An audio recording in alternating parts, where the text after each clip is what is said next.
अस्सलाम वालेकुम my YouTube family, welcome back to my channel Sheen reaction. This is Meenosheen Chaudhary. तो आज हम जो वीडियो लेके आए हैं, बांग्लादेश ने एक बड़ा कदम उठाया। बांग्लादेश ने अपनी ख़तरनाक तरीन जो वॉरशिप है वो बे ऑफ बंगाल में डिप्लॉय कर दी है और इंडिया की दादागिरी जो है अब ख़त्म होने जा रही है। तो मज़ीद डिटेल देखते हैं आज की वीडियो में। Let's start the video. 3, 2, 1 start. ভারতের সঙ্গে কি শেষ পর্যন্ত সংঘাতের রাস্তাতেই হাঁটতে চলেছে বাংলাদেশ? কলকাতার দুয়ারে বাংলাদেশের এই নৌবাহিনীর যুদ্ধজাহাজের নাম বানৌজা বিষখালী। ভারতীয় আগ্রাসনের দিন শেষ, এবার ভারতকে ভয় পাওয়াবে নতুন বাংলাদেশ। ছাত্র জনতার নতুন বাংলাদেশকে ভারত যুদ্ধের উস্কানি দিয়ে এখন নিজেরাই বিপাকে পড়ে গিয়েছে। সীমান্তে বিজিবির পর এবার বঙ্গোপসাগরে নৌবাহিনীর যুদ্ধজাহাজ ভারতীয় দাদাদের দৌড়ানির উপর রেখেছে। এতদিন সাগরে একচ্ছত্র আধিপত্য বিস্তার করে এসেছে ভারতীয় নৌবাহিনী। বঙ্গোপসাগরে ভারতের রাজত্ব ভাঙতে এবার কলকাতার নাকের ডগায় বাংলাদেশের তৈরি নতুন যুদ্ধজাহাজ বনৌজা বিষখালীকে পাঠিয়েছে বাংলাদেশ। বাংলাদেশকে কথায় কথায় দখলের হুমকি দেয়া পশ্চিমবাংলা দাদাদের গলা শুকিয়ে গিয়েছে নৌবাহিনীর নতুন যুদ্ধজাহাজ দেখে। কি পরিমাণ সাহস থাকলে কলকাতার কাছাকাছি বাংলাদেশ নতুন যুদ্ধজাহাজকে মোতায়েন করতে পারে, তা নিয়েই আলোচনা করছে কলকাতার মিডিয়া। বাংলাদেশের যুদ্ধজাহাজকে নিয়ে কি বলছে পশ্চিমবাংলার মিডিয়া, আসুন তা দেখি।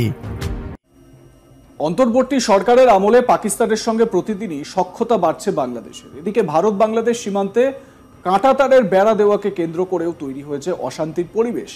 দুই দেশের সীমান্তরক্ষী বাহিনী বিএসএফ ও বিজিবি ছাড়াও যে ঘটনার আঁচ পড়েছে দুই দেশের সীমান্ত এলাকায় বসবাসকারী নাগরিকদের মধ্যেও। এই পরিস্থিতিতে একটা প্রশ্ন মাথাচাড়া দিচ্ছে, ভারতের সঙ্গে কি শেষ পর্যন্ত সংঘাতের রাস্তাতেই হাঁটতে চলেছে বাংলাদেশ? আর সেটা যদি বাস্তবায়িত হয় তাহলে কি অবস্থায় দাঁড়িয়ে রয়েছে বাংলাদেশ?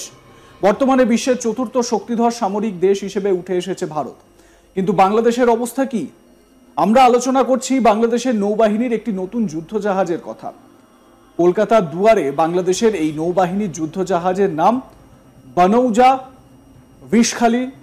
সম্পূর্ণ বাংলাদেশি প্রযুক্তিতে তৈরি এই বানৌজা বিষখালী যুদ্ধজাহাজটি কিন্তু নৌবাহিনীর সক্ষমতার আরও একটি মাইল ফলক। প্রসঙ্গত, বানৌজা বিষখালী জাহাজটি 1978 সালে নৌবাহিনীতে কমিশনিং এর পর থেকে সকল অপারেশনাল কর্মকাণ্ডে সফলভাবে অংশগ্রহণ করেছে। দীর্ঘ 36 বছর দেশের জলসীমা সুরক্ষায় নিয়োজিত থাকার পর জাহাজটি 2014 সালে বাংলাদেশ নৌবাহিনীতে ডিকমিশন করা হয়। পরবর্তীকালে খুলনা শিপইয়ার্ডে 2019 সালের 2রা ডিসেম্বর নতুন করে জাহাজটি নির্মাণের লক্ষ্যে কিল লেইং করা হয়। 41তম টহল নৈপুণ্য স্কোয়াড্রনের 5ম জাহাজ বানৌজা বিষখালী নির্মাণ শেষে 2024-এর 22 নভেম্বর নৌবাহিনীর হাতে তুলে দেওয়া হয়। এবার আসা যাক এই নতুন যুদ্ধজাহাজের কিছু বিশেষত্বে। জাহাজটি দৈর্ঘ্য 51.6 মিটার এবং প্রস্থ 7.5 মিটার। জাহাজটি ঘন্টায় সর্বোচ্চ 21 নটিক্যাল মাইল বেগে চলতে সক্ষম।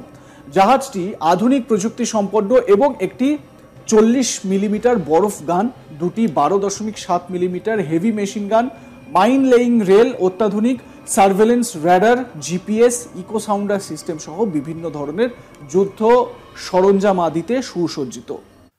ছাত্র জনতার গণ অভ্যুত্থানের মাধ্যমে বাংলাদেশের মাটিকে আমরা ভারতীয় আগ্রাসন মুক্ত করেছি।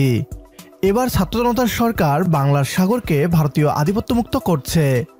বাংলাদেশের প্রায় আয়তনের সমান আমাদের সমুদ্রসীমা রয়েছে। এতদিন বাংলাদেশের এই সকল সম্পদ লুটেপুটে খেয়েছে ভারত এবং মিয়ানমার। ছাত্র জনতার নতুন বাংলাদেশ ভারতকে সেই সুযোগ আর দিচ্ছে না। নৌশক্তিতে আমরাও যে পিছিয়ে নেই তার একটা ছোট্ট টিজার এই বনৌজা বিষখালী যুদ্ধজাহাজ। কলকাতার খুব কাছাকাছি বাংলাদেশের এই যুদ্ধজাহাজকে মোতায়েন করেছে বাংলাদেশ। এতে কলকাতার দাদাদের গলা শুকিয়ে গিয়েছে। অথচ কয়েকদিন আগেও দাদারা হুমকি দিয়েছিল 2টি রাফায়েল যুদ্ধবিমান পাঠিয়ে নাকি কয়েকদিনে বাংলাদেশকে দখল করে নিবে। এখন যখন বনৌজা বিষখালীর চোখ কলকাতামুখী, তখন ভারতীয়দের চোখে মুখে আতঙ্কের ছাপ। আজকের ভিডিও এ পর্যন্তই। পরবর্তী ভিডিও দেখার আমন্ত্রণ জানিয়ে বিদায় নিচ্ছি আজ। আল্লাহ হাফেজ। जी तो व्यूअर्स, ये थी आज की वीडियो। बांग्लादेश जो है वो भी अब इंडिया से पीछे नहीं है और इंडिया की दादागिरी को ख़त्म करने जा रहा है, क्योंकि बांग्लादेश ने जो वारशिप डिप्लॉय की है, बिनोजा बिशकाली इसका नाम है, और ये जदीद आलात से लैस है।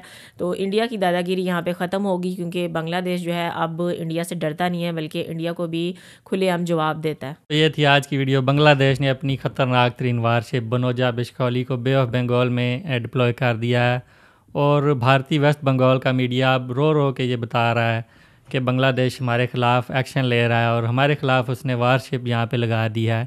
जबकि दूसरी तरफ बॉर्डर पे भी बहुत ज़्यादा सिचुएशन ख़राब है। बीजेपी और बीएसएफ की लड़ाई चल रही है और बांग्लादेश तारें लगा रहा है और बॉर्डर को ब्लॉक कर रहा है और पाकिस्तान के साथ अच्छे रिलेशन बना रहा है। और भारतीय मीडिया को इस चीज़ का दुख है कि पाकिस्तान के साथ तो अब बांग्लादेश दोस्ती कर रहा है और हमारे ख़िलाफ़ अपने जंगी जहाज़ हैं उनको एक्टिव कर रहा है। तो बांग्लादेश ने अब ये फ़ैसला कर लिया है कि वो भारत से नहीं डरेगा और वो बे ऑफ बंगाल और बांग्लादेश के बॉर्डर की हिफाजत करेगा। तो भारत को उसकी ज़ुबान में अब बांग्लादेश जवाब दे रहा है और भारतीय मीडिया चीख चीख के सबको ये बता रहा है। वीडियो कैसी लगी? वीडियो अच्छी लगी हो तो वीडियो को लाइक कर दें, चैनल पर नहीं हुआ तो चैनल को सब्सक्राइब कर दें और बेल आइकन को हल्का सा प्रेस कर दें। मिलते हैं नेक्स्ट वीडियो में। Till then stay healthy, stay wealthy, stay awesome.